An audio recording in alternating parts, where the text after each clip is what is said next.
Missouri, 2007. A little girl disappears before the sun even rises. By that same night, two grown men sit in front of detectives, each saying they took her life. But something feels wrong. The clues do not match their words. The truth pulls in one direction, and it isn't toward the man who confessed first. This is the story of 9-year-old Rowan Ford, a fourth-grade girl with a bright smile, a soft laugh, and a love for the color purple. Her world was small, simple, and full of hope, but on one cold November night, that world was taken from her, and the investigation that followed became one of the most confusing and heartbreaking cases Missouri had ever seen. 2 confessions, but only one trail of actual proof. A case where adults kept changing their stories, and a little girl's voice was left unheard. Before we go into what happened the night Rowan vanished, we need to understand who she was and why her life mattered so much to the people who tried to protect her. Rowan was born on April 11, 1998. From the moment she entered the world, her life seemed to sit between 2 forces: love and struggle. She grew up in Stella, Missouri, a tiny rural community tucked into the southwest corner of the state. Fewer than 200 people lived there. No busy streets, no stores, no noise. Just a handful of houses spread along quiet country roads, surrounded by woods and open fields. It was the kind of place where people left their doors unlocked, or neighbors waved even if they didn't know your name. A place small enough that any unexpected car driving down the road felt out of place. Rowan lived with her mother, Colleen, and her stepfather, David Spears, in a modest home along Farm Road 1185. Their house sat far enough from the center of town that most nights, the only sounds were crickets, wind, and the hum of distant trucks on the highway. To most people, life out there seemed peaceful. But behind closed doors, life was more complicated. At school, Rowan stood out, not because she caused trouble, but because she was the opposite. She was a teacher's dream, a child who tried her hardest even when things in her life weren't easy. At Triway Elementary, her 4th-grade teacher, Todd Holt, would later describe her as a little spark, a girl who always wanted to learn more, who always came to class ready to smile no matter how heavy her world felt. She loved reading, she loved drawing, and she especially loved art projects that let her use bright colors, especially purple. Purple flowers, purple skies, purple hearts. When she talked about her drawings, her whole face lit up. Another teacher, Tammy Marshall, remembered Rowan's strength. Some children show their struggles right away. Rowan tried to hide hers. She wanted to be like everyone else. But teachers can see what children try so hard to cover. Small signs appeared, slowly at first. Signs that something at home was not right. Rowan often showed up to school early, very early. Sometimes she arrived long before the building opened. Even in the freezing Missouri mornings, when the wind cut like ice, Rowan preferred waiting outside instead of staying at home a few minutes longer. Her hair was sometimes tangled, unbrushed for days. Her clothes didn't always fit. In winter, she sometimes came with no socks, her small ankles peeking out of worn-down shoes. Staff did what they could, quiet gestures meant to protect her dignity. A clean shirt here, a pair of socks there, a gentle hand on her shoulder, a moment of attention that told her she mattered. More than once, teachers contacted Child Protective Services. The reports described basic neglect, repeated lice, hygiene problems, concerns about the environment at home. Each time, someone stepped in to fix the immediate problem, but the deeper questions, the ones that might have revealed the danger ahead, were never fully explored. No one connected the dots. No one saw the storm forming. Rowan's family life was complicated, like many modern families. Her older sister, Arian, lived elsewhere. She was already an adult, out in the world trying to build her own life. But she adored Rowan. To Arian, her little sister was a bright light, always laughing, always trying to make others smile. As for David Spears, Rowan's stepfather, he had lived in the house long enough to become part of her daily world. He wasn't her biological father, But adults in a home hold enormous power in a child's life. Whether he was a safe presence or something far more dangerous became one of the biggest questions of the case. And as investigators would later learn, the answer to that question was far more complicated than anyone expected. Outside of school, Rowan's world was small but full of routine.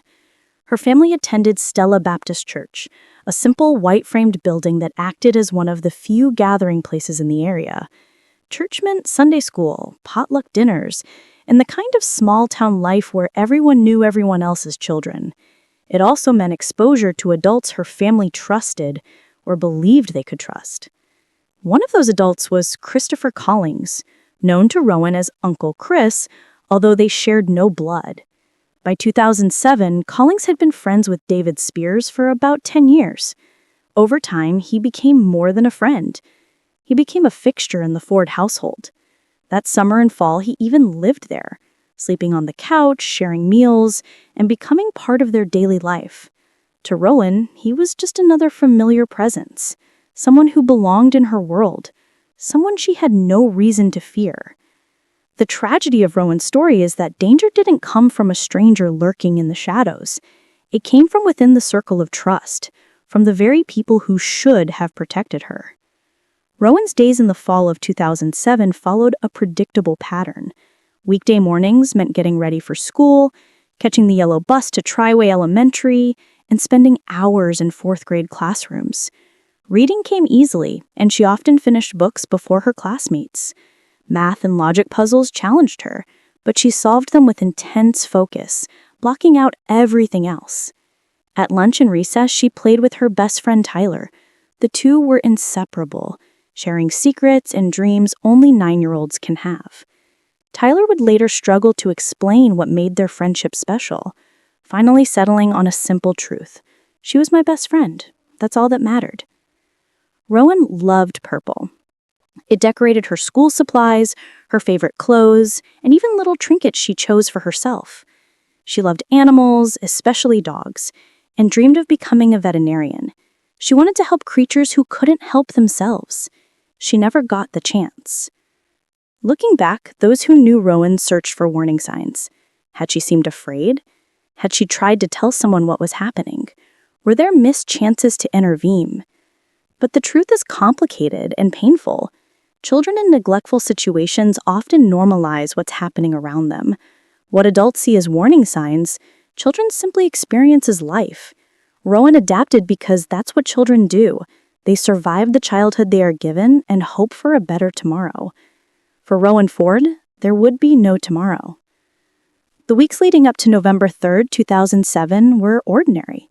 Life in Stella moved along its slow, predictable rhythm. School, church, work shifts, and evenings of adults drinking and watching TV. Harvest season had passed, leaving bare trees and dropping temperatures in the 30s and 40s at night. Nothing seemed wrong. Nothing seemed different. And then, in a single night, everything changed. The last time Todd Holt saw Rowan alive was Friday afternoon, November 2nd, 2007. She waved to him from the yellow bus, backpack and homework in place, heading home for the weekend. He had no idea it would be the last wave he'd ever see. November 3rd began like any other Saturday. The morning air hovered in the low 40s, the sun rising over empty fields and bare trees, preparing the land for winter. Inside the Ford home, the day unfolded predictably. David Spears was home. Christopher Collings was there, still staying with the family. Rowan moved through the day in her usual way, watching TV, playing, or simply passing time in the quiet house. Colleen McPherson prepared for her evening shift at Walmart in nearby Neosho. The night shift paid more and every dollar mattered. By all accounts, nothing seemed amiss that afternoon. Nothing alarmed Colleen enough to change her plans or call off work, and nothing hinted that her daughter's world was about to be shattered. At approximately 8:30 p.m., she left for her shift. Colleen worked through the early morning hours, one of the many overnight workers who stock shelves, clean floors, and keep stores running while most people sleep. She left Rowan in the care of her husband, David Spears, in a house where Christopher Collings was also present. She assumed her daughter would be safe, that when she returned home in the morning, Rowan would be asleep, waiting for her. But that Sunday did not follow the ordinary rhythm of other days. According to Christopher Collings' later confession, a statement that would be dissected, analyzed, and used to convict him, the night unfolded with horrifying speed. Collings said that he and David Spears spent the evening drinking beer and whiskey, enough to cloud judgment and lower inhibitions. Another man, Nathan Mahuran, may have been present at times. 3 adults drinking in a house where a 9-year-old girl should have been fully protected. Around 9 or 9:30 p.m., Collings claimed, David Spears left the house. He did not take Rowan with him. He simply drove away, leaving her alone with Collings, or at least that's what Collings told investigators. What happened next depends on whose version of events you believe. In the Rowan Ford case, the stories diverge so dramatically that finding the truth becomes nearly impossible. Collings confessed that once Spears left, he went into Rowan's bedroom. She may have been preparing for bed or already asleep. What should have been her safest place, her own room in her own home, became the scene of unspeakable violence. Collings admitted that he sexually assaulted Rowan. Medical evidence later confirmed severe trauma, including a 3/4-inch laceration consistent with forcible assault. For a 9-year-old child, the pain and fear would have been unimaginable. But Collings did not stop there. He admitted to strangling Rowan, using his hands or a ligature, the exact method debated later. The result was tragically clear. Rowan Ford, a bright and innocent 9-year-old, was killed in her own bedroom. Collings said he wrapped her body in bedding, carried it to his truck, and drove to a remote area near Wheaton, Missouri. The landscape there is dotted with limestone sinkholes, including one locals called Fox Cave. Not a traditional cave, but a vertical shaft descending into darkness. A place hunters, hikers, and local kids might explore, but also a place someone could believe a body would never be found. Collings claimed he disposed of Rowan's body there. He returned home and said he burned her mattress and clothing, trying to destroy evidence. Hours later, David Spears allegedly returned. According to Collings, he was told what had happened, or perhaps he already knew, or perhaps he had been involved from the start. This is where the case becomes nearly impossible to unravel. Both Collings and Spears confessed to killing Rowan. Spears claimed he acted with Collings, that both assaulted and killed his stepdaughter. He provided details, expressed remorse, and admitted involvement. But there was a critical problem. No physical evidence linked David Spears to Rowan's assault or murder. Not one fiber, hair, or trace of DNA. Medical evidence even excluded him as the perpetrator of the sexual assault. He had undergone a vasectomy, and forensics confirmed the evidence did not match him. So why did he confess? That question would haunt this case for years, shaping legal decisions, fueling controversy, and leaving a cloud of doubt over the investigation. Back to that Saturday night, the hours when Rowan disappeared and no one yet knew she was gone. Reconstructed timelines from phone records, witness statements, and surveillance footage reveal critical gaps, periods of time that remain unexplained even today. David Spears left the house around 1:30 a.m. on Sunday, November 4th. Where he went remains unclear. He returned roughly 5.5 hours later, around 7 a.m., Rowan was gone, yet he did not immediately report her missing. Hours passed before anyone called law enforcement. Colleen McPherson returned from her overnight shift sometime that morning. Different accounts place her arrival between 7 and 9 a.m. She found David Spears at home. She found Christopher Collings there too, but Rowan was nowhere to be found. Those next hours became another source of confusion and controversy. Who realized Rowan was missing first? When did they realize it? What actions did they take? The official missing person report wasn't filed until 6:50 p.m. on Sunday, November 4th, 8 to 10 hours after Colleen returned. 8 to 10 hours. In most child abduction cases, every minute counts. Immediate action can mean the difference between life and death. But that time was lost, and with it, any chance of preventing the tragedy from becoming permanent. In this case, nearly an entire day passed before law enforcement was notified that Rowan Ford had vanished. Why the delay? Colleen McPherson would later struggle to explain it. She told investigators she initially thought Rowan might be at a friend's house or with relatives. She said she and David Spears spent the day searching for Rowan themselves before involving the police. But Stella is tiny. Newton County is small and Rowan's world was limited. A few phone calls should have answered the question within minutes, not hours. Some investigators suspected the delay suggested guilt, that the adults in the house already knew Rowan was dead and scrambled to construct a story before calling authorities. Others believed the delay reflected a household in chaos, where even a crisis was handled with disorganized confusion. Whatever the reason, by the time the Newton County Sheriff's Department received the missing person report, Rowan had likely been dead for nearly 24 hours. The call came in at 6:50 p.m. on Sunday, November 4th, 2007. A 9-year-old girl, last seen in her bedroom the night before, had disappeared from her home. Deputies arrived to find David Spears and Colleen McPherson at the house, both in visible distress. Colleen was distraught, crying, clearly shaken. Spears appeared nervous, his story inconsistent, shifting under even basic questioning. Christopher Collins was also present.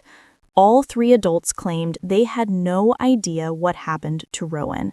They suggested she might have run away, a scenario that seemed unlikely for a 9-year-old in rural Missouri in November. They speculated about abduction, though there were no signs of forced entry and no evidence of a struggle. The scene didn't feel right. Not dramatically, not obviously, but enough to alert experienced law enforcement. Sheriff Chris Jennings, a veteran with decades of experience in Newton County, responded personally. When I arrived at that house, Jennings would later recall, I knew we weren't looking for a runaway. I knew something terrible had happened to that little girl. Deputies interviewed the adults separately, looking for inconsistencies. They walked through the house, searching for clues. In Rowan's bedroom, something immediately seemed off. The mattress was missing, replaced by a different one that didn't match the bed frame.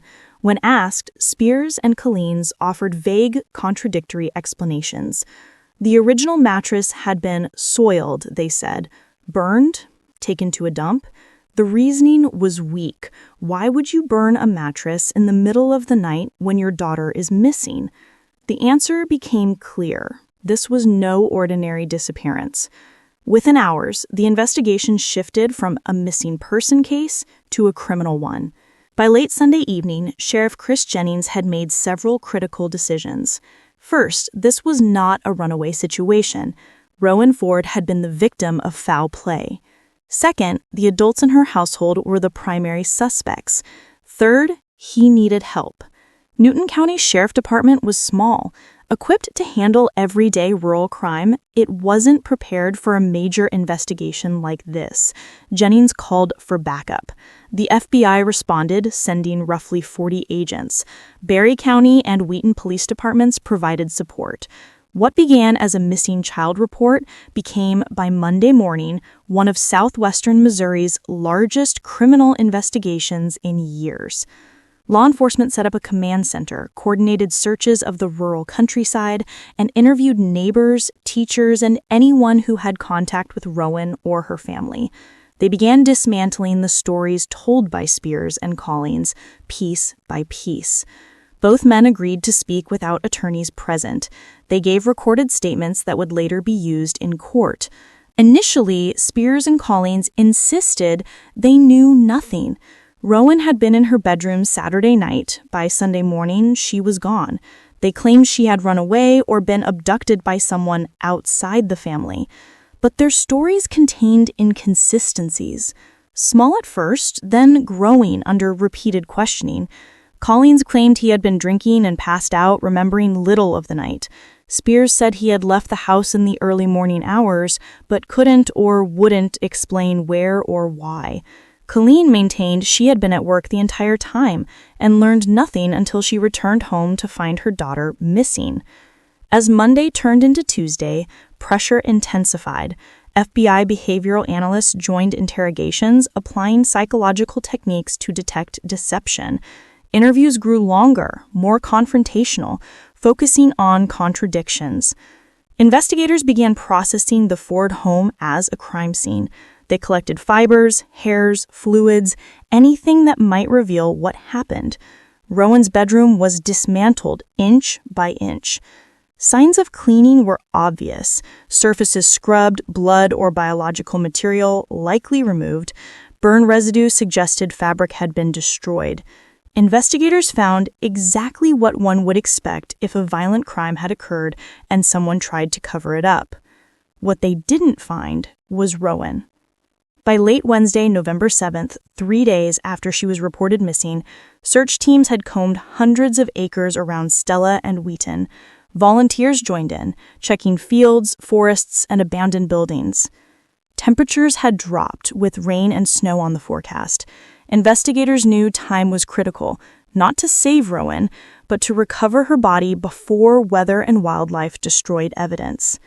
The case reached a turning point on November 8th. 2 key relationships became central to breaking through the suspect's denials. Clinton Clark, chief of police in Wheaton, had known Collins for 17 years. Their familiarity gave Clark a unique advantage. Collins trusted him in ways he wouldn't trust a stranger. Clark volunteered to interview Collins, hoping the personal connection could lead to truth. Similarly, Newton County coroner Mark Bridges, also a part-time pastor, employed Spears as a carpenter. Bridges knew him personally and agreed to participate in Spears' questioning. Both men wore FBI wires during these interviews, using trust and familiarity to encourage confessions.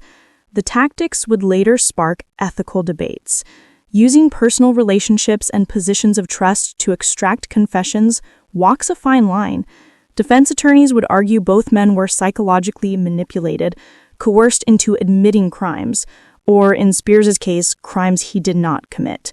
But on November 8th and 9th, 2007, the priority was singular: finding Rowan Ford. Late on November 8th, Chief Clinton Clark spoke to Christopher Collins. He appealed to their long-standing friendship, to Collins' conscience, to whatever shred of humanity might compel him to reveal the truth. He suggested that confession could bring peace, that carrying the secret would destroy Collins from the inside out. At the same time, Mark Bridges, Newton County coroner and part-time pastor, sat with David Spears. Bridges used what would later be described as spiritual persuasion. Drawing on his pastoral authority, he spoke of redemption, the importance of truth, and facing judgment before God. He suggested that confessing might save Spears' soul, even if it couldn't save his freedom. The approaches worked. On Friday, November 9th, 6 days after Rowan disappeared, Christopher Collins broke. He admitted to sexually assaulting and murdering Rowan Ford. He described the events in her bedroom, how he had disposed of her body, and the exact location where she could be found. That same day, David Spears also confessed, but his account differed in key ways. He claimed he had participated in the murder, that both he and Collins were responsible, that he bore guilt for his stepdaughter's death. Prosecutors now faced a nearly impossible challenge: 2 men confessing to the same murder, with contradictory accounts and physical evidence that only supported one version. First, they had to find Rowan. Using the information Collins provided, deputies Jake B.S. and Mike Howell drove to the remote area near Wheaton where Fox Cave lay. The property was accessible only via dirt roads that turned to mud in wet weather. From a distance, the sinkhole was unremarkable, blending into the limestone terrain, easy to miss if you didn't know it was there. Carefully, the deputies peered over the edge of the vertical shaft. 40 to 50 feet below, they saw what appeared to be a body wrapped in fabric. It was Friday afternoon, November 9th, 2007. Rowan had been found. The discovery marked the shift from desperate hope to grim certainty. For 6 days, there had been a slim possibility she was alive somewhere, that the case might resolve without tragedy. That hope ended when the deputies confirmed the grim reality. Recovering a body from a vertical limestone shaft is no small task. Fox Cave wasn't a traditional cave. It was a near vertical drop into a void created over millennia by erosion. The walls offered few handholds, and the bottom was strewn with ragged rocks and debris. Somewhere in that darkness lay the remains of a 9-year-old girl. Law enforcement secured the scene, establishing a perimeter to preserve evidence. The FBI evidence response team arrived along with specialized personnel trained in vertical rope rescue and confined space recovery. Every piece of potential evidence had to be documented, collected, and preserved for the trial that would inevitably follow. By late afternoon, investigators rappelled into the sinkhole using climbing equipment while portable lights illuminated the depths. Photographers documented the scene for court presentation, showing the callousness of whoever had thrown a child's body into this pit. Rowan was wrapped in bedding, exactly as Collins had described. The fabric was damp from the cave's moisture, stained by the elements. She had endured near-freezing temperatures for 6 days. The recovery team worked meticulously, treating her remains with the dignity she had been denied in life. They lifted her gently, secured her in a forensic body bag, and raised her to the surface using a pulley system at the cave entrance. Sheriff Chris Jennings was present. He later described the moment of seeing Rowan lifted from the darkness as one of the most difficult in his 44-year career. "I've worked homicides, accidents, suicides," Jennings said. "But a child victim? It hits differently. Knowing what was done to her, seeing where she ended up, it stays with you." Jennings had brought something with him, Rowan's school identification card, the small plastic badge she would have worn on a lanyard at Triway Elementary. He had collected it during the initial investigation and carried it with him for the next 17 years. Once recovered, Rowan's body was transported to the Springfield, Missouri Medical Examiner's Office. Dr. Keith Norton conducted the autopsy on November 10, 2007, roughly 1 week after her death. Meanwhile, both confessed perpetrators were in custody, and the community demanded answers. Christopher Collins and David Spears were arrested on November 9th, shortly after their confessions. Initially held in Newton County Jail, they were later separated to prevent any communication. The charges were as serious as Missouri law allows: first-degree murder, forcible rape of a child under 12, and kidnapping.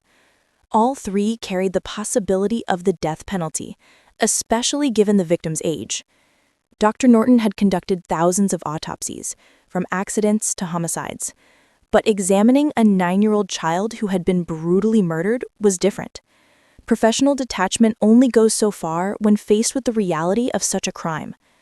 The autopsy provided the forensic foundation for the case, confirming cause of death, documenting injuries, and collecting evidence to either support or contradict the confessions. The external examination revealed a small girl who should have been playing, dreaming, and growing, but whose life had been violently stolen. Rowan measured 4 feet 6 inches tall and weighed approximately 70 pounds, which was average for a 9-year-old. She was on the smaller side, and her brown hair, which teachers recalled as frequently matted and neglected, was now further tangled from the days she had spent at the bottom of Fox Cave. She was still wearing her pajamas, which supported Collins' claim that he assaulted her in her bedroom, not after taking her somewhere else. The clothing was collected carefully, each piece bagged and labeled for forensic examination. The cause of death was ligature strangulation. Dr. Norton identified the telltale signs, petechiae in the eyes, which are tiny hemorrhages caused by asphyxiation, damage to the structures of the neck, and patterns on the skin consistent with compression from a cord, rope, or similar object. Rowan had been strangled, her airway cut off until her brain was deprived of oxygen and her heart stopped. Death by strangulation is not instantaneous. It takes minutes, long, terrifying minutes, during which the victim remains conscious, aware of what's happening, fighting for breath that won't come. For a 9-year-old child, those must have been minutes of incomprehensible terror. But strangulation wasn't the only violence inflicted on Rowan. The internal examination revealed severe trauma to her genital area. Dr. Norton documented a 3/4-inch laceration to the vaginal wall, an injury consistent with forcible penetration far beyond anything consensual or accidental. For a prepubescent child, this level of trauma would have been excruciatingly painful. The medical evidence left no doubt. Rowan Ford had been raped before she was murdered. Dr. Norton collected biological samples from the sexual assault: swabs, hair, trace evidence, anything that might identify her attacker through DNA analysis.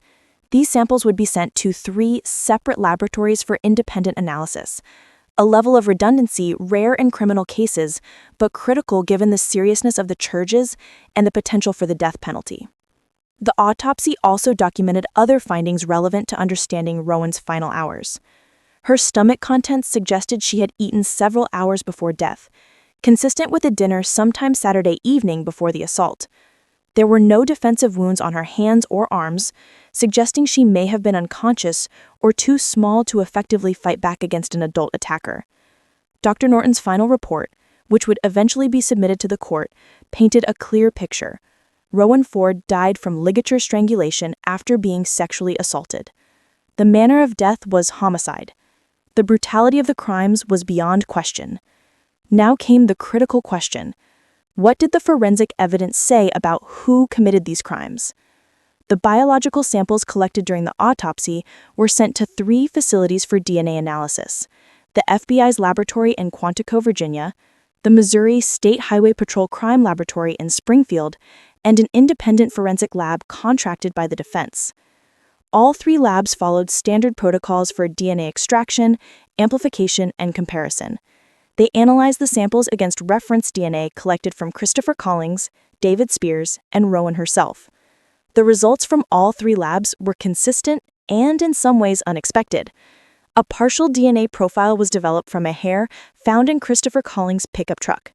The hair was consistent with Rowan's DNA at a frequency of 1 in 328,700 people.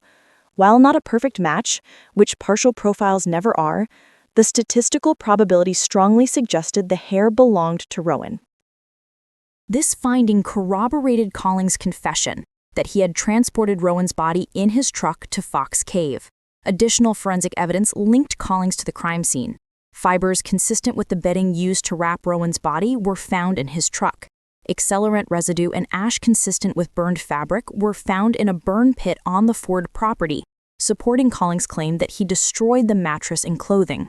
Everything pointed to Christopher Collings as the perpetrator. But what about David Spears? The forensic findings regarding Spears were remarkable for what they didn't show: any connection to the sexual assault or murder. No DNA from David Spears was found on Rowan's body or clothing. No biological evidence from the rape matched Spears' genetic profile, and no forensic link connected him to the bedroom where the assault occurred or to the method of strangulation. More significantly, the medical evidence actively excluded Spears as the perpetrator of the sexual assault. David Spears had undergone a vasectomy years before Rowan's death. While a vasectomy doesn't eliminate all traces of male biology from sexual fluids, it does alter the microscopic appearance and composition in ways that forensic examiners can identify. The biological evidence collected from Rowan's sexual assault was inconsistent with the perpetrator having had a vasectomy. This didn't just fail to link Spears to the rape, it actively excluded him. 3 separate laboratories examining the evidence independently reached the same conclusion. There was 0 physical evidence implicating David Spears in the sexual assault or murder of Rowan Ford. 0. This created an extraordinary situation. David Spears had confessed to participating in the rape and murder of his stepdaughter. He had provided details and expressed remorse. By his own admission, he had played a role in these horrific crimes. But science contradicted his confession. The discrepancy between Spears' confession and the forensic evidence would become central to the legal proceedings that followed. It raised profound questions about why someone would confess to murders they didn't commit, challenged assumptions about the reliability of confessions, and would ultimately lead prosecutors to make a decision that satisfied no one. But there was one more piece of forensic evidence that complicated the picture even further: the cadaver dogs. During the investigation, law enforcement deployed canines trained to detect the scent of human remains. These dogs are remarkably accurate, capable of identifying death odors even after bodies have been removed and crime scenes cleaned. The cadaver dogs were brought to the Ford property and to the vehicles owned by the suspects. Their reactions would provide additional clues about where Rowan's body had been. The dogs alerted on David Spears' Chevrolet Suburban, indicating the presence of human remains or death odors in his vehicle. The dogs did not alert on Christopher Collings' pickup truck, despite the fact that Collings had confessed to transporting Rowan's body in that truck, and despite the presence of a hair matching her DNA profile. This contradiction, cadaver dogs alerting on the vehicle of the man the forensic evidence excluded while not alerting on the vehicle of the man the forensic evidence implicated, defied easy explanation. Some investigators suggested the Suburban had been used to transport Rowan's body at some point, perhaps during the disposal or in a scenario where both men were involved in ways that differed from either confession. Others argued the dogs could have been reacting to contamination or to other factors unrelated to Rowan's case. Defense attorneys would later seize on this contradiction, arguing it proved David Spears had some involvement that the confessions didn't fully capture. Prosecutors countered that the absence of forensic evidence in the Suburban proved the dog alert was a false positive or an irrelevant finding.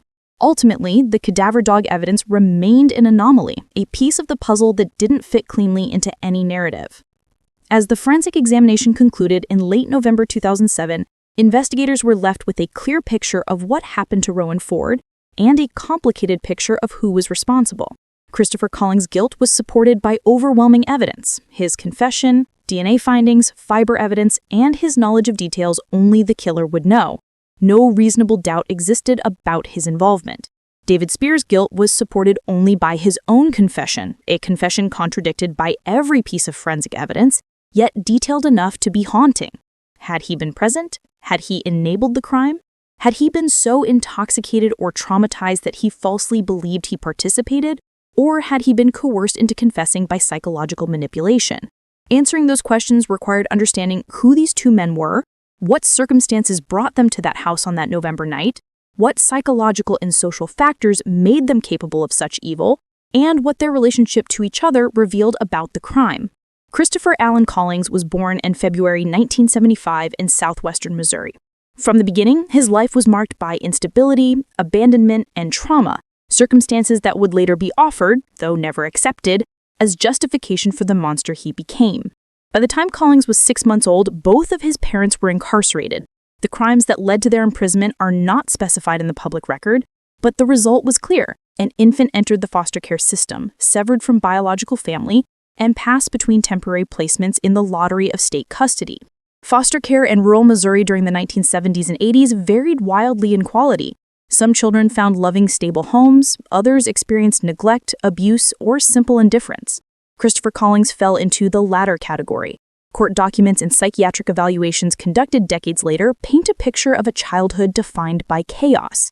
Collings was moved between multiple foster placements, never staying anywhere long enough to form secure attachments. The adults in his life changed constantly: new faces, new rules, new homes, each transition reinforcing the fundamental instability of his existence. And then came the sexual abuse. When Christopher Collings was about 6 years old, something terrible happened to him. An adult hurt him in one of the homes where he lived. This abuse was noted in his files, but it wasn't fixed. Years later, when he was 15, he was hurt again, possibly by another teen or an adult helper. 2 times the abuse was documented, but there was likely more that no one knew about. For a developing brain, especially one already hurt by being abandoned, this level of trauma changes how a person thinks and feels. A doctor named Wanda Draper, who later studied Collings, found he had a severe problem called disorganized attachment disorder. This happens when a child cannot form a safe bond with the people taking care of them. Children with this issue struggle to control their emotions, don't understand how their actions affect others, and can have mixed-up ideas about closeness and control. He was also diagnosed with intermittent explosive disorder. This means he could look calm for a long time and then suddenly explode into violent anger that didn't fit the situation. These problems were not an excuse for what Collings would do, but they explained the context. They showed that a person capable of great harm often starts that way because of the neglect and abuse they faced as a child. No one stepped in to truly help. By the time he was 15 or 16, Collings needed serious help and spent time in a special facility getting medicine and therapy. The treatment helped him enough to be released, but the deep problems remained. As an adult, he struggled to have a stable life. He moved a lot, worked jobs that didn't last, and his relationships failed. By 2007, at age 32, he was basically homeless, sleeping on friends' couches, including the Spears-McPherson household. Here is the most striking part. Christopher Collings had no adult criminal record before November 2007. No arrests for violence, no history of hurting children. To the people who knew him, like David Spears and Rowan Ford, he was just Uncle Chris, a troubled guy who needed to get back on his feet. He even had 3 daughters of his own. There was no sign that he had ever hurt his own children. This is why Rowan's case is so chilling. The monster was hidden in plain sight, looking like just another unlucky friend. But the severe emotional damage from his childhood, the attachment disorder, the anger problems, the inability to care about others, created a person who was ready for sudden, extreme violence when the situation was right. And on November 3, 2007, the situation was perfectly wrong. David Spears was a different kind of threat. Born in 1982, he grew up in a small working-class community in Missouri. Unlike Collings, he didn't have documented severe trauma as a child. His life looked relatively normal from the outside, but normal often means something different in communities where poverty and substance abuse are common. By his mid-20s, David Spears was married to Colleen McPherson, was Rowan's stepfather, and worked odd construction jobs. He was a local guy, trying to get by. His friendship with Christopher Collings went back about 10 years. They met when they were younger, bonding over shared small-town life. Their relationship was one where Spears was the more powerful one. Spears had the house, the marriage, and the stability. Collings was the one sleeping on the couch, depending on Spears's kindness for a place to live. This created a feeling of debt and obligation. Collings owed Spears. When you live in someone's home and eat their food, you become involved in ways that create unspoken debts. We don't know what David Spears knew or suspected about Collings's deep psychological issues. Did he know about the childhood abuse and the psychiatric stays, or did he just see an old friend needing help? Either way, by letting Collings live in his home, Spears brought a dangerous person into Rowan's life. David Spears' actions on the night of November 3, 2007 show a terrible pattern of recklessness and poor judgment. Even if he wasn't the murderer, his actions made the murder possible. He left his 9-year-old stepdaughter alone with Christopher Collings. Even if he trusted Collings, leaving a child with a non-family member while both parents were gone is very poor judgment. He was drinking heavily that evening. He was so impaired that his later stories to the police were messy and lacked clear details. And then there was the 5.5-hour absence, starting at 1:30 in the morning, a period he never properly explained. Where was he? Why did he leave and stay gone so long? Even after Rowan disappeared, Spears's behavior raised warnings. He waited hours to report her missing, and he gave the police stories that kept changing. He eventually confessed to participating in her murder, even though there was no physical proof to back up that confession. So, who was David Spears? Was he a murderer who escaped justice because the science missed his involvement? Was he a guilty helper who confessed to more than he did because of shame and trauma? Was he an innocent man who was simply tricked into a false confession? Or was he something in between?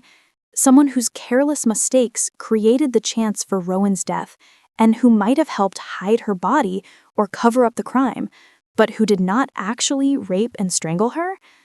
This question would dominate the court proceedings for years and would end in results that satisfied almost no one. To understand Christopher Collings and David Spears, we have to understand their friendship. How did two men with such different lives become friends? What kept them together? And how did that friendship factor into the events of November 3rd? Investigators interviewed many people who knew them. The picture that appeared was of a friendship where Collings relied on Spears for a place to stay and food, and Spears allowed Collings to stay despite his unstable nature. Friends describe Collings as troubled and unpredictable. Some remembered times when he got suddenly angry or quiet. David Spears was seen as more friendly, but also someone who drank too much and made bad decisions.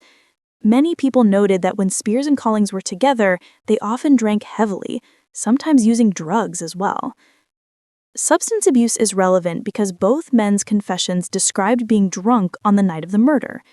Alcohol doesn't make people commit sexual assault and murder, but it lowers controls, impairs judgment, and can make people do things they wouldn't do sober.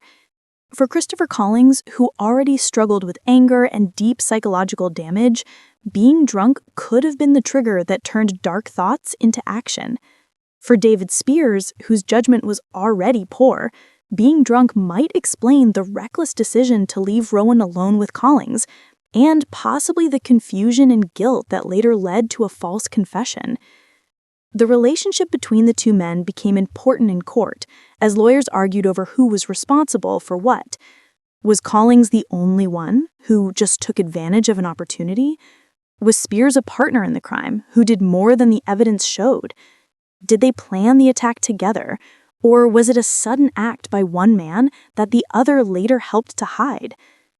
The forensic evidence clearly pointed to Collings as the person who committed the rape and murder, but evidence or its absence doesn't always tell the whole story, especially when human behavior involves lies, manipulation, and the complex rules of friendship and power.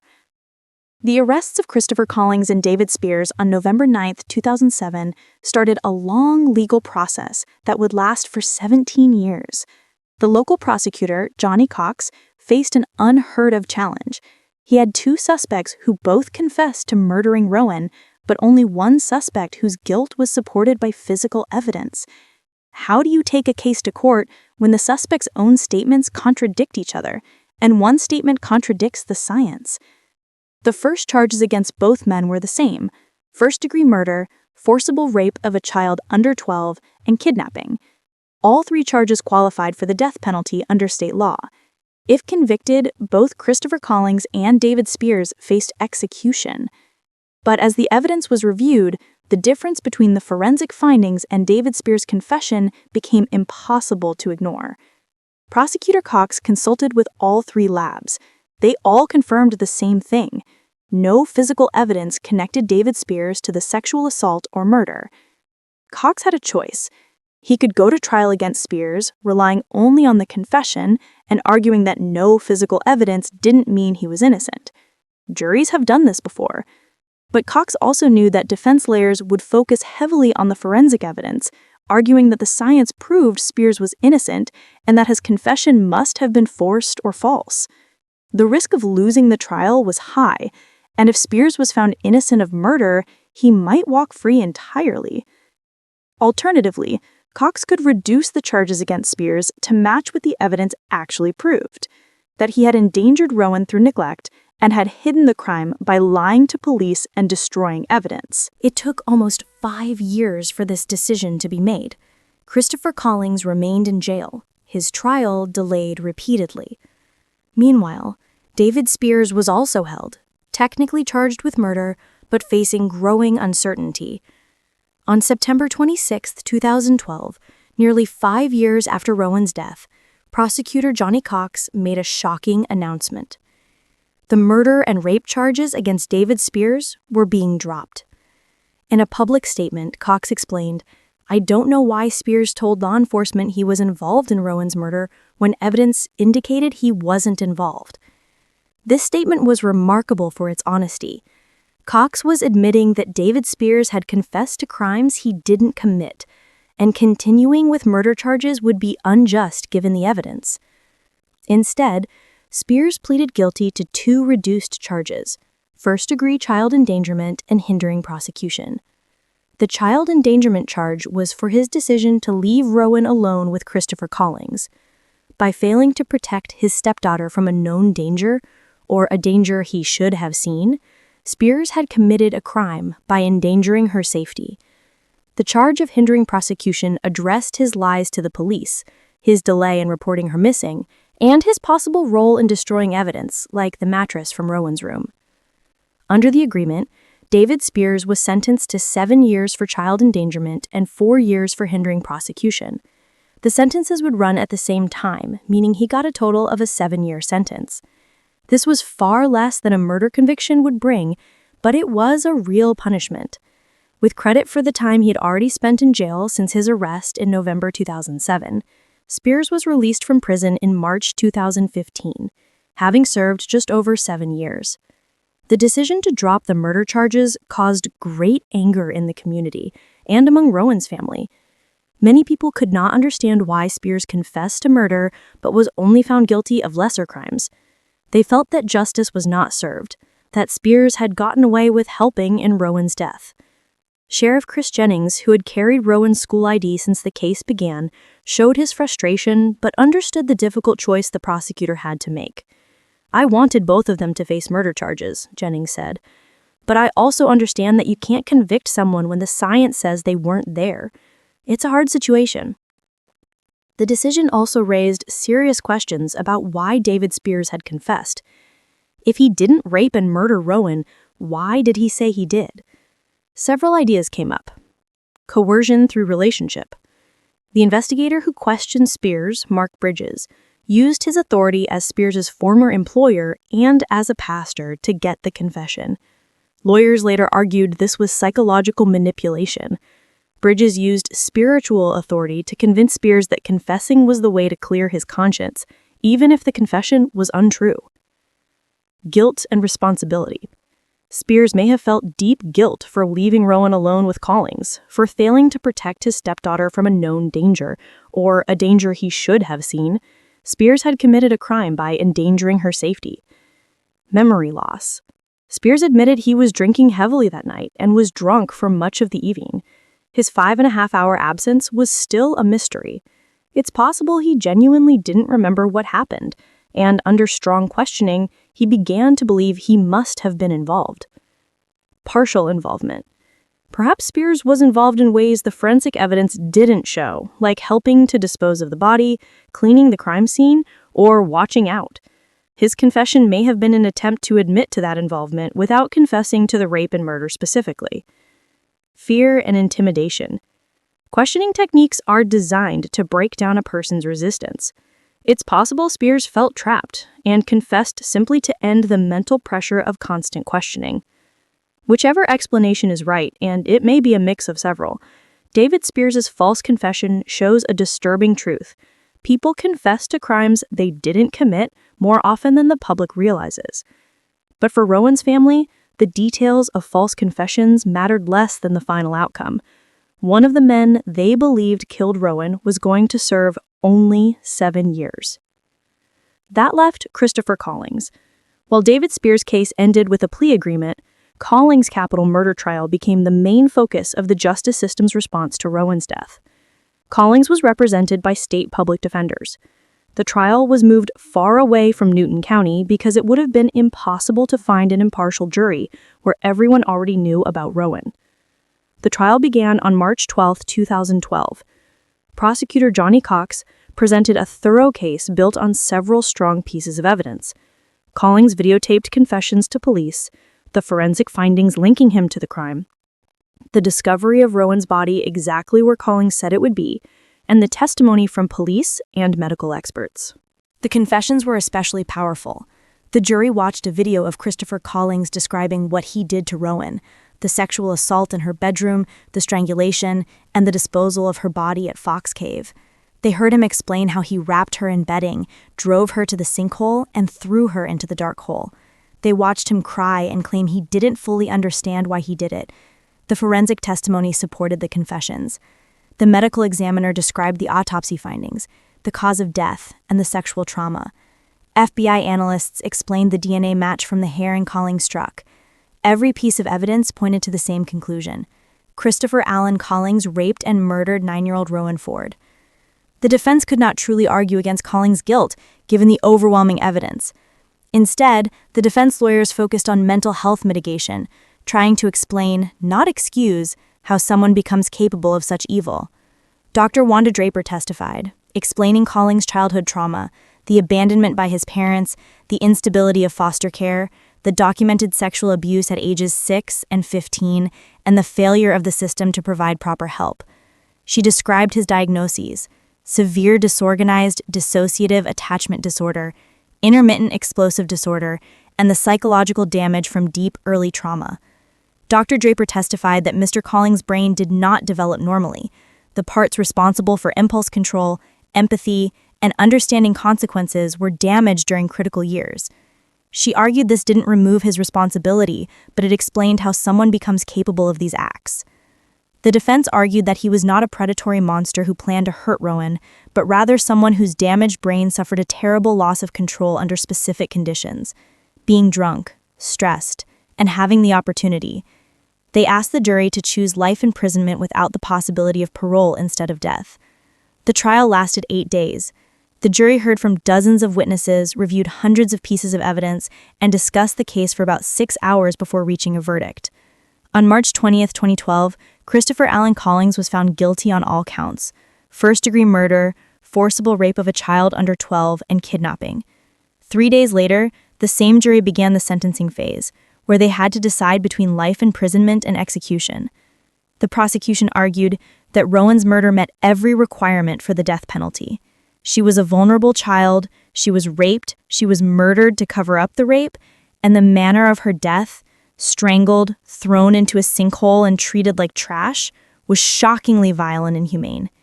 The defense continued their mitigation presentation, showing that Collings was capable of kindness, describing his relationship with his daughters, and stressing the psychological damage that affected his ability to make moral choices. The jury deliberated for just 48 minutes. Then they returned with their decision. Christopher Allen Collings would be sentenced to death. The short time the jury took suggested they found the reasons for the death penalty to be so strong that extensive debate was not needed. For many people in the courtroom, including the sheriff and Rowan's family, the sentence felt like justice. But the death penalty is never truly final when it is first given. What follows are years, often decades of appeals. Collings' appeals would take 12 more years. The first appeal went to the Missouri Supreme Court. Collings' lawyers argued multiple reasons to overturn his conviction or sentence: ineffective assistance of counsel, meaning his trial lawyers did not do a good enough job; involuntary confession, arguing his friendship with the police chief was used to force the confession; prosecutorial misconduct, and that the sentence was too extreme given his mental health issues. The Missouri Supreme Court rejected every argument. In a decision issued in 2014, the court upheld both the conviction and the death sentence.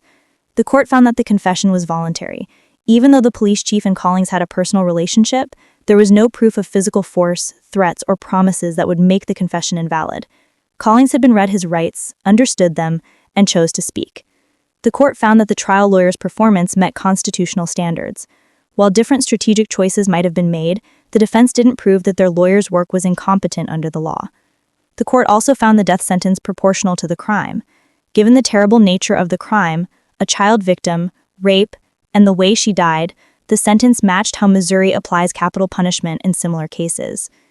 Collings' direct appeal to the Missouri Supreme Court failed. Next came state post-conviction relief proceedings, a separate legal process that allowed prisoners to raise constitutional claims not addressed earlier. These proceedings lasted several more years with extensive hearings. The claims mostly repeated the direct appeal issues: ineffective assistance of counsel, constitutional violations during questioning, and challenges to the evidence's reliability. Collings' attorneys also raised new claims based on evidence or legal changes in other cases. In 2018, the Missouri Supreme Court again denied relief, finding no merit in the claims. With state legal options finished, the case moved to federal court. Federal habeas corpus petitions allow state prisoners to challenge their convictions in federal court on constitutional grounds. This is the final safety net in the American legal system, giving federal judges a chance to review whether constitutional rights were violated. Collings filed his federal habeas petition, raising dozens of claims arguing that his trial violated several constitutional amendments, including those concerning search and seizure, self-incrimination, the right to counsel, cruel and unusual punishment, and due process. Federal review gives deference to state court findings, meaning federal judges generally won't overturn a state conviction unless the state courts made objectively unreasonable decisions on constitutional questions. This makes federal relief difficult to get. In 2022, the federal district court denied Collings' habeas petition. The court found that the Missouri Supreme Court had reasonably applied federal constitutional law and that none of Collings' claims warranted relief. Collings appealed to the Eighth Circuit Court of Appeals, which reviews habeas decisions in several Midwestern states. The Eighth Circuit issued a ruling in late 2023, upholding the district court's denial of relief. That left only one option: the United States Supreme Court. Collings' attorneys filed a petition for a writ of certiorari, essentially asking the Supreme Court to agree to hear the case. The Supreme Court receives thousands of these petitions each year and accepts only a tiny fraction, typically those involving new constitutional questions or conflicts between different appellate courts. On April 1, 2024, the Supreme Court denied certiorari. This decision meant the court saw no constitutional issues that needed its review. Christopher Collings had exhausted all his appeals. The road to execution was now clear, unless Governor Michael Parson exercised his clemency power to commute the sentence to life imprisonment. Clemency is the final safeguard in capital cases, recognizing that despite extensive legal review, circumstances sometimes warrant mercy. Missouri governors have the constitutional authority to commute sentences or grant pardons. Clemency petitions are different from appeals. They don't argue legal errors. Instead, they present moral, factual, or equitable reasons why the execution should not proceed. Collings' legal team filed a comprehensive clemency petition with Governor Parson in late 2024. The petition emphasized several key points: brain abnormalities. Neurological testing during the appeals process revealed structural abnormalities in Collings' brain, consistent with his history of trauma and documented mental health conditions. The petition argued these abnormalities impaired his capacity for impulse control and moral reasoning. Childhood trauma. The petition detailed Collings' horrific upbringing: parental abandonment, foster care instability, sexual abuse, and the complete failure of systems designed to protect vulnerable children. It argued that society shared some responsibility for creating the damaged person who committed this crime. Remorse and rehabilitation. The petition included statements from Collings expressing genuine remorse for what he did to Rowan. It argued he had spent 17 years in prison reflecting on his actions, and that continuing his imprisonment without execution would still serve justice. Juror reconsideration. Perhaps most compellingly, the petition revealed that 3 jurors from Collings' trial had come forward in the years since sentencing to say they no longer believed death was appropriate. These jurors stated that if they had known then what they knew now about his mental health and childhood trauma, they would have voted for life imprisonment without parole. Having jurors reconsider their own death sentence recommendation is extraordinarily unusual and carries significant moral weight. The clemency petition was supported by letters from mental health professionals, religious leaders, and anti-death penalty advocates. Governor Michael Parson, a Republican who had consistently supported capital punishment during his tenure, received the petition and considered it along with input from prosecutors and victim advocates. On December 2, 2024, one day before the scheduled execution, Governor Parson denied clemency. In his statement, Parson acknowledged Collings' difficult childhood, but emphasized the heinous nature of his crimes and the devastating impact on Rowan's family and community. The jury heard the evidence and made their decision, Parson said. Justice requires that this sentence be carried out. The denial meant Christopher Collings would be executed the following evening, unless an emergency legal intervention occurred. Defense attorneys filed last-minute appeals to the Missouri Supreme Court and the U.S. Supreme Court, arguing that new evidence of brain abnormalities and the jurors' reconsideration warranted a stay of execution pending further review. Both courts denied the requests. On December 3, 2024, 17 years and 1 month after Rowan Ford was murdered, Christopher Allen Collings would face execution. The Bonne Terre Correctional Center, located approximately 60 miles south of St. Louis, houses Missouri's execution chamber. The facility is a large structure of brick and concrete. On December 3, 2024, Christopher Allen Collings was transferred from death row housing to a holding cell adjacent to the execution chamber. He spent his final hours in a stark environment. He was permitted final visits with his attorneys and spiritual advisors. He declined requests for media interviews, choosing not to make any public statement beyond what he would say in the execution chamber itself. His final meal, a tradition in many death penalty states, consisted of a bacon cheeseburger, mushrooms, tater tots, and a chef's salad. The meal was prepared by prison staff and served in his cell sometime in the afternoon. The choice of food was unremarkable. Collings chose familiar, simple foods, perhaps a small psychological comfort in the face of what was coming. At approximately 5:45 in the evening, the execution protocol began. Collings was escorted from his holding cell to the execution chamber by a team of correctional officers trained in the specific procedures required by state and federal law. He was dressed in prison clothing, his hands cuffed in front of him, his movements carefully watched. The execution chamber is divided into two spaces, the room where the prisoner is lethally injected, and a separate witness room where selected individuals watch through glass windows. Missouri law allows family members of the victim, representatives from law enforcement, media witnesses, defense attorneys, and spiritual advisors to observe executions. For Collings' execution, 14 witnesses were present. Sheriff Chris Jennings attended, carrying Rowan's school identification card in his pocket, as he had for 17 years. 2 representatives from Rowan's family were there, and Jeremy Weiss, Collings' attorney, attended as required. Several media representatives were present, and at least one spiritual advisor was there to offer comfort. Christopher Collings was led into the execution chamber at about 6 o'clock in the evening. The room contains a gurney, a hospital bed with straps to secure the person's arms, legs, and torso. Collings was instructed to lie on the gurney, and he complied. Correctional officers secured the straps across his body. IV lines were inserted into veins in both arms, a backup measure. The IV lines connected to machines in a nearby room where the execution team prepared the drugs.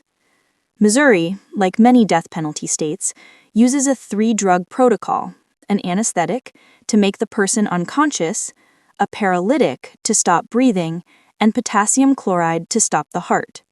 This protocol is meant to be humane, ensuring the person feels nothing after the first drug takes effect. Once Collings was secured and the IV lines were tested, he was asked if he had any final words. Christopher Collings chose to speak. According to witnesses, Collings addressed the family representatives visible through the glass. "I accept responsibility for what I did," he said, his voice steady. "I am truly sorry for the pain I caused. I hope one day to see you all in heaven where we can understand these things better than we do now." The statement was brief, lasting about 30 seconds. It acknowledged his guilt, expressed remorse, and invoked a religious hope for reconciliation. At 6:01 in the evening, the execution began. The first drug, a powerful barbiturate, flowed through the IV lines into Collings's bloodstream. Within seconds, the drug reached his brain, inducing unconsciousness. Witnesses reported that Collings's eyes closed, his body relaxed, and his breathing slowed. After confirming unconsciousness, the second drug was administered, a paralytic that stopped all muscle movement, including breathing. Finally, potassium chloride was injected, which stopped the heart. At 6:10 in the evening, 9 minutes after the execution began, medical personnel confirmed that Christopher Allen Collings's heart had stopped and he had no pulse. He was pronounced dead at 6:10 p.m. on December 3, 2024. The witnesses were escorted from the observation area. Outside the facility, 2 groups gathered. Approximately 44 protesters held a vigil opposing the death penalty on moral or religious grounds. They carried signs and prayed, bearing witness to what they considered state-sanctioned killing. No counter-protesters were documented. In Stella, Missouri, more than 300 miles away, another vigil took place at the cemetery where Rowan Ford is buried. community members gathered around her grave, lighting candles and offering prayers. For them, the execution represented a form of closure, though the pain of losing Rowan would never fully heal. Following the execution, several key figures issued statements. Sheriff Chris Jennings told reporters, "Christopher Collings went far more peacefully than his victim did. Rowan suffered. She was terrified. She died in pain. He died with medical care and people present. That's not equal, but it's what our system provides. Justice has been done, but it's only partial justice." Jennings added, "I will continue to carry Rowan's ID with me. She deserves to be remembered for who she was, not just what was done to her." Jeremy Weiss, Collings' attorney, expressed grief and frustration. "The execution of Christopher Collings is an act of vengeance, not justice. A man shaped by unimaginable childhood trauma with documented brain abnormalities has been killed by the state. This doesn't bring Rowan back, it doesn't heal her family, it just adds another death to the tragedy." Governor Parson released a brief statement. "Justice has been done for Rowan Ford and her family. Missouri will always stand with victims of crime."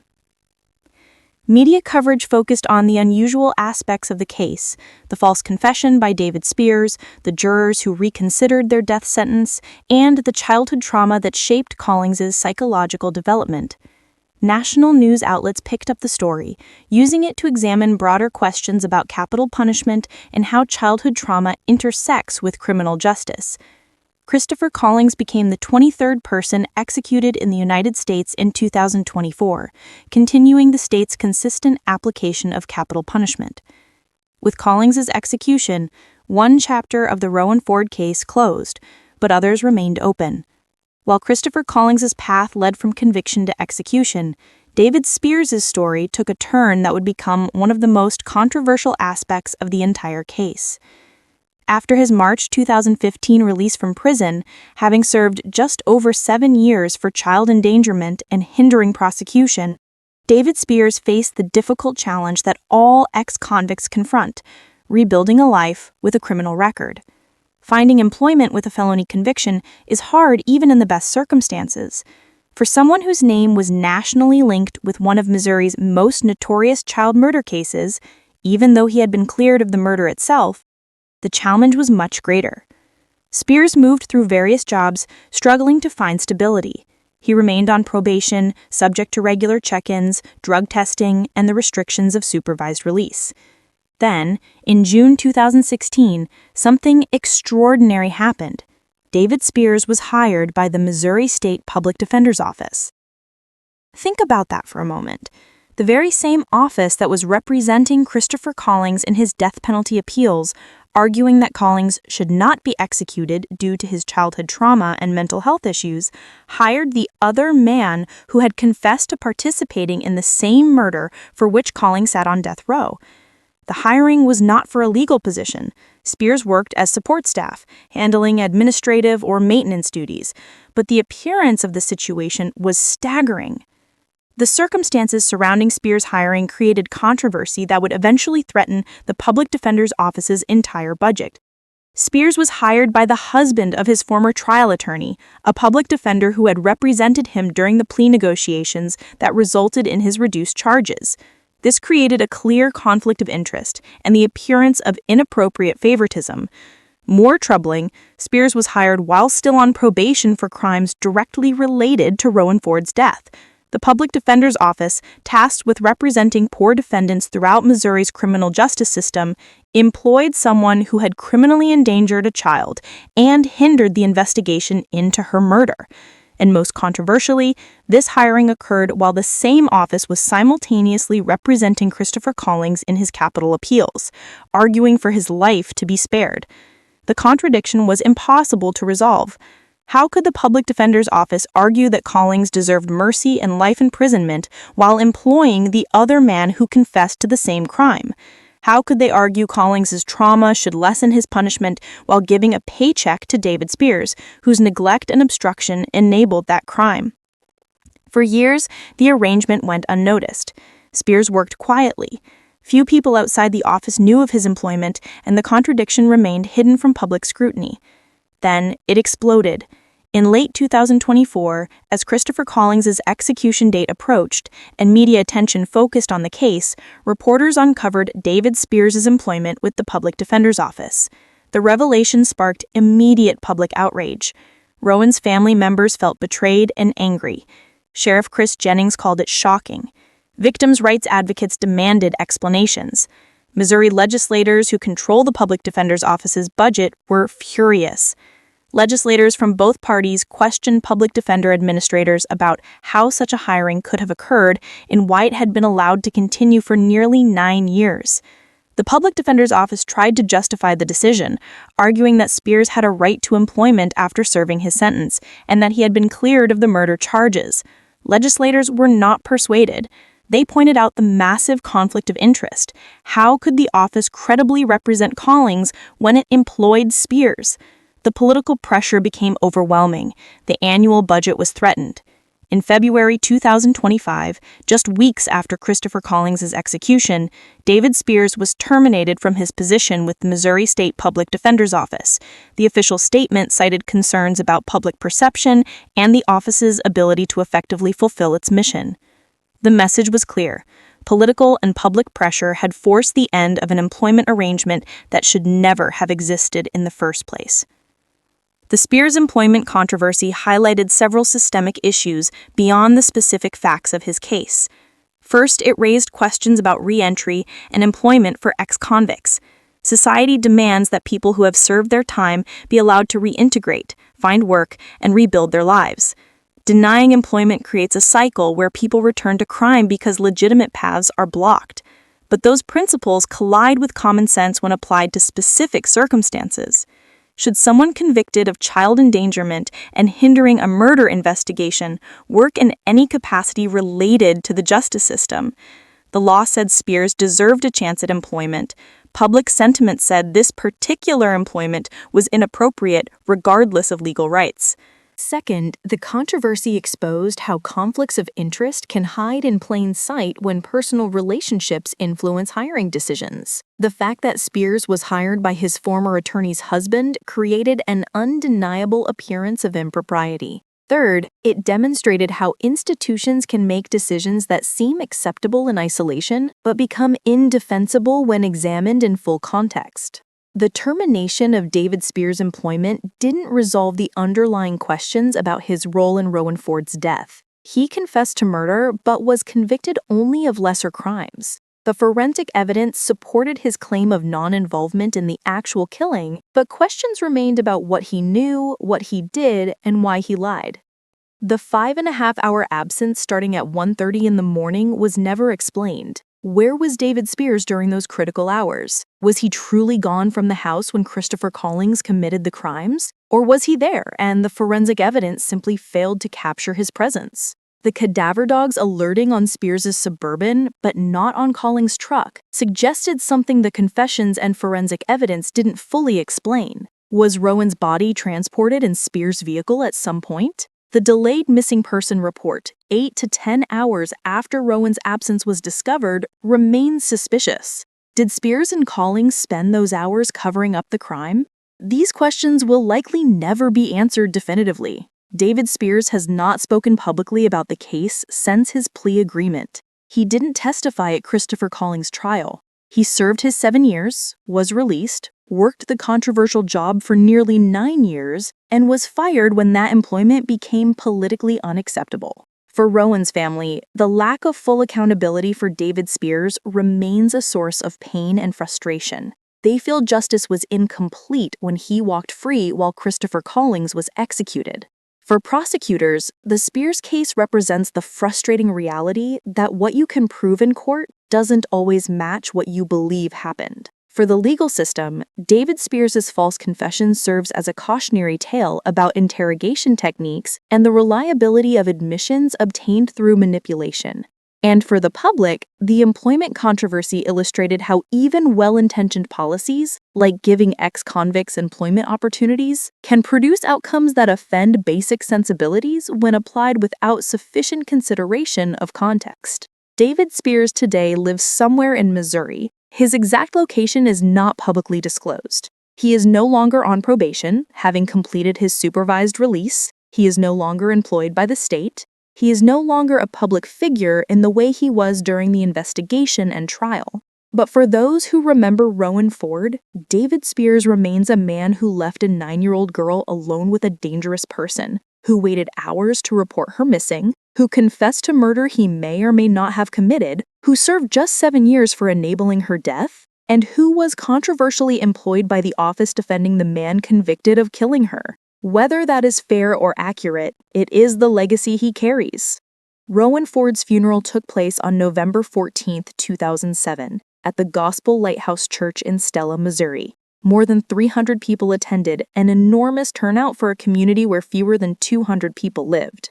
The service celebrated Rowan's short life, focusing on her brightness, her love of purple, and her dreams of becoming a veterinarian. Photographs showed her smiling, playing, being the child she should have remained. Pastors spoke about innocence stolen, about the responsibility of communities to protect their most vulnerable members, and about the challenge of making sense of such evil.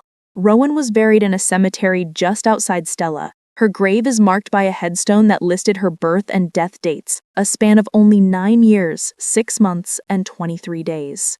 In the years that followed, the community established several memorials to ensure Rowan wouldn't be forgotten. Triway Elementary School planted a pink dogwood tree on Rowan's memory on the school grounds. Each spring, when the tree bloomed, students learned about their classmate who never got to finish 4th grade. Teachers organized purple ribbon campaigns and memorial events, keeping Rowan's story alive for children who never knew her. Todd Hill, Rowan's teacher, kept her desk in his classroom untouched for days after her death, unable to pack away her school supplies and artwork. Years later, he would describe Rowan as the student who changed how he thought about his responsibility to protect children, not just educate them. On what would have been Rowan's high school graduation day, sometime in 2016, Triway Elementary held a special ceremony. An empty chair was set up on the school stage, draped with a purple ribbon. A diploma was printed with Rowan's name, acknowledging the education she never got to complete. Students released purple balloons into the Missouri sky. On April 11, 2025, what would have been Rowan's 27th birthday, a permanent memorial bench was dedicated at the cemetery where she is buried. The marble bench is engraved with her name, dates, and a simple message: forever 9, forever loved. These memorials serve multiple purposes. They honor Rowan, they remind the community of its obligation to protect children, and they provide physical spaces where grief can be expressed and processed over time. But for those closest to Rowan, no memorial could fill the absence she left behind. Tyler, Rowan's best friend from 4th grade, struggled profoundly with the trauma. As a 9-year-old, Tyler couldn't fully comprehend what had happened, only that the friend who sat next to him at lunch was suddenly gone. For months after Rowan's death, Tyler couldn't sleep alone in his room. He experienced nightmares, anxiety, and a pervasive sense that the world wasn't safe. Even years later, Tyler's family reported that he struggled with trust and with processing the randomness of violence. Tyler's family established a small tradition. Each Christmas, they purchase an ornament in Rowan's memory and hang it on their tree. Ariane, Rowan's older sister, was in her early 20s when Rowan was murdered. In 2024, Ariane spoke publicly about losing her ray of sunshine. She described feeling anger at the systems that failed to protect her sister, the child protective services that addressed symptoms without investigating causes, and the adults who saw warning signs but didn't intervene. Ariane has become an advocate for strengthening child protective systems, speaking at community events about recognizing signs of neglect and abuse. Her activism is both a tribute to Rowan and an attempt to ensure other children don't suffer similar fates. The impact on Colleen McAdvison, Rowan's mother, was catastrophic. Losing a child to murder compounds grief with trauma, guilt, and the impossibility of making sense of senseless violence. Colleen required psychiatric hospitalization in the months following Rowan's death. She struggled with severe depression, anxiety, and post-traumatic stress disorder. Friends and family described her as becoming a shell of who she was. Colleen also faced judgment from the community. Some people blamed her for working the night shift, for leaving Rowan in David Spears' care, and for not recognizing the danger Christopher Collings posed. The judgment was often unfair, but it compounded her suffering. In the years since Rowan's death, Colleen has largely withdrawn from public life. Her grief remains private, processed away from cameras and reporters. The community of Stella itself was transformed by Rowan's murder. Before November 2007, Stella was the kind of place where people felt safe. Rowan's murder shattered that sense of security. Parents became more cautious about who they allowed around their children. Law enforcement increased patrols and community engagement. Sheriff Chris Jennings described the case as fundamentally changing Newton County's approach to child welfare investigations. Before Rowan, we might have responded to a lice report and considered it handled, Jennings said. Now we dig deeper. We ask harder questions. We look for patterns. We assume that visible symptoms might indicate hidden problems. The Newton County Sheriff's Department implemented new protocols for child endangerment investigations. Child Protective Services in Missouri also reevaluated their procedures, though systemic change is slow and uneven. Rowan's case highlighted these failures, but fixing them requires resources and political will that have been inconsistent. 17 years after Rowan Ford's murder, after trials and appeals and an execution, fundamental questions remain unanswered. Where was David Spears during the 5.5 hours he was gone from the house? He left around 1:30 in the morning and returned around 7 a.m. This absence coincides with the critical period when Rowan was killed and her body was disposed of. Was Spears truly gone, leaving Christopher Collings alone to commit the crimes? Or was he present in some capacity that the forensic evidence failed to capture? The lack of explanation fuels speculation. Some believe Spears was at a bar, too intoxicated to remember details. Others think he was with another person, engaging in illegal activity he doesn't want to admit. Still others suspect he was involved in Rowan's death, and his absence is a fabricated alibi.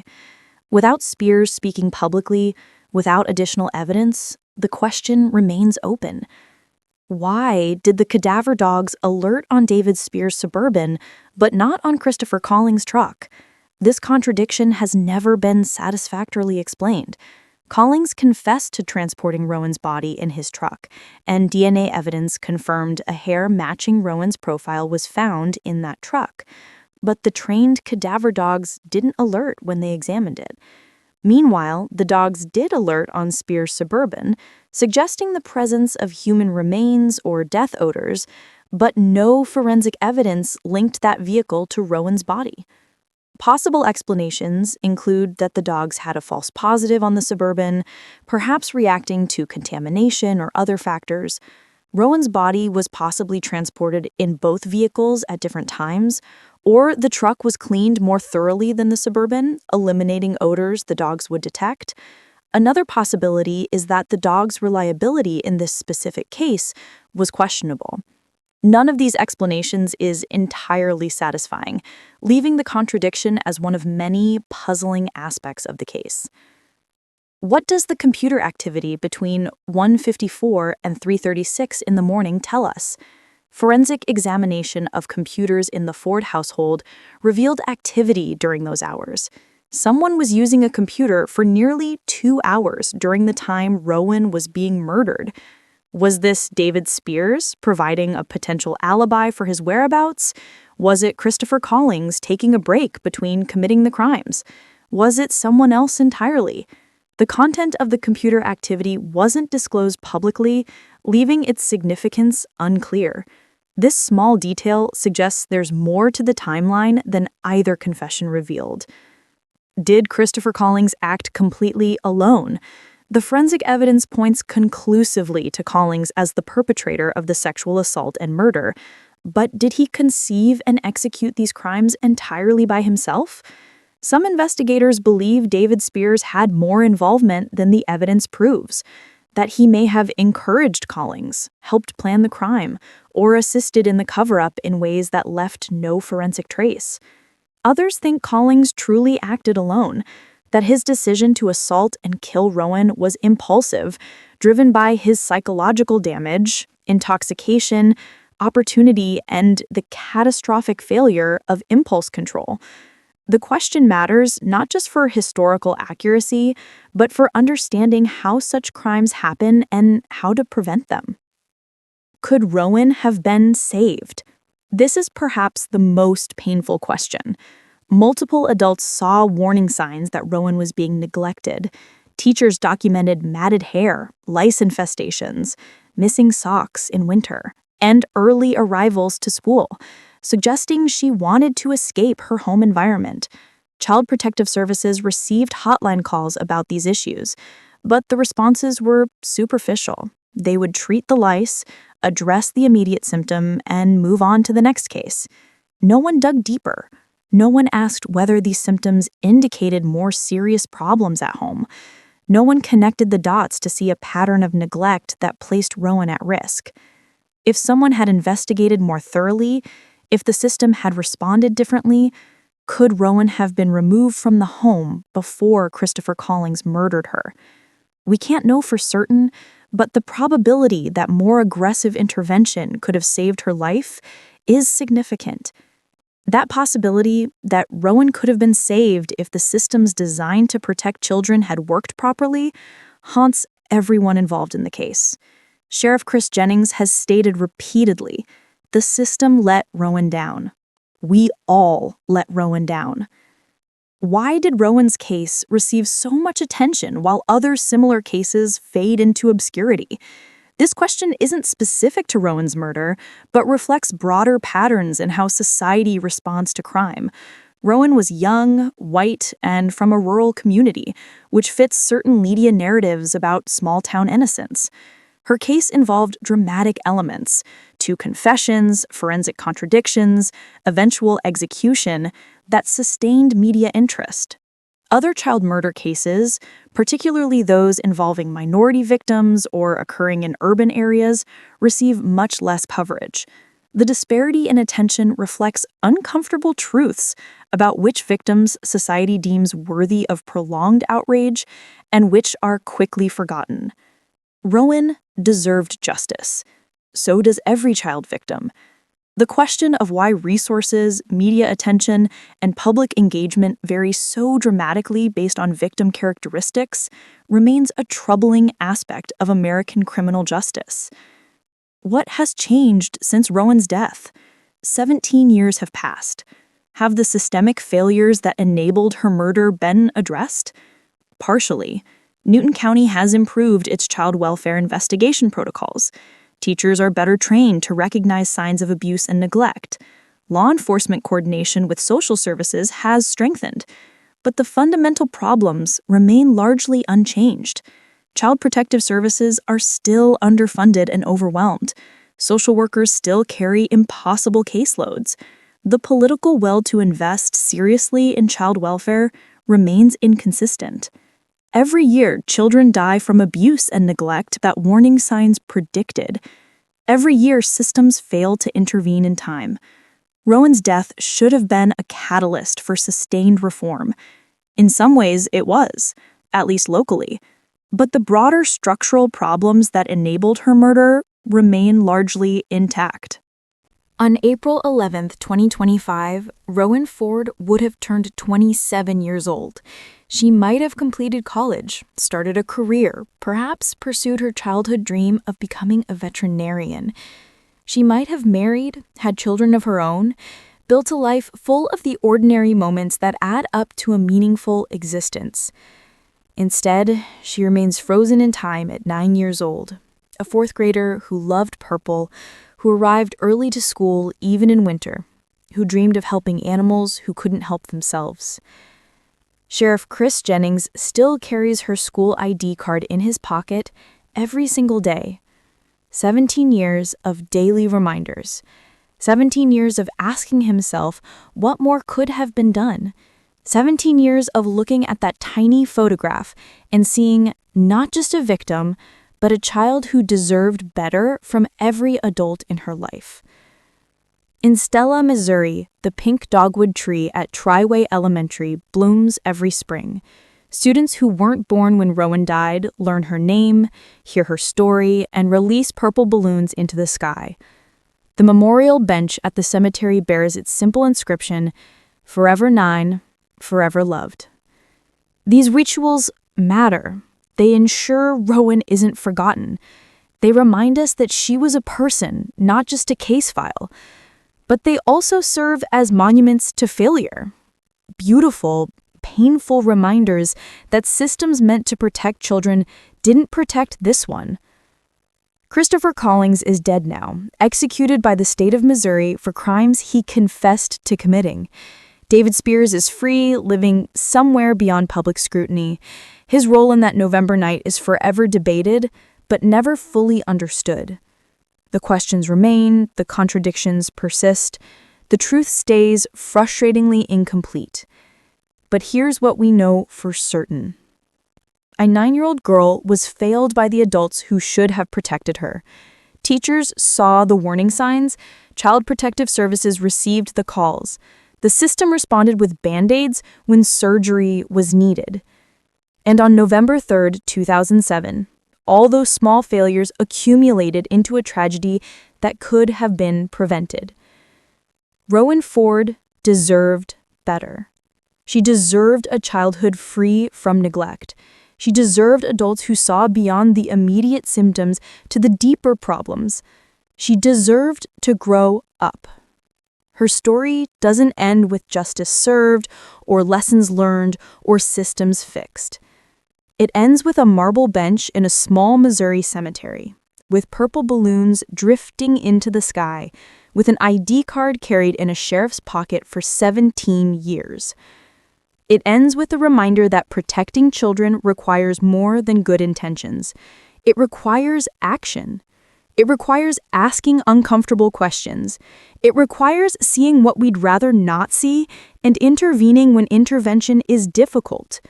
Most of all, it requires remembering that behind every statistic about child abuse, every case number, every true crime story is a real child who deserved better from what we gave them. Rowan Demia Ford, born April 11, 1998, died November 3, 2007. 9 years, 6 months, and 23 days of life. Forever 9, forever loved, forever a reminder of how much we failed and how much better we must do.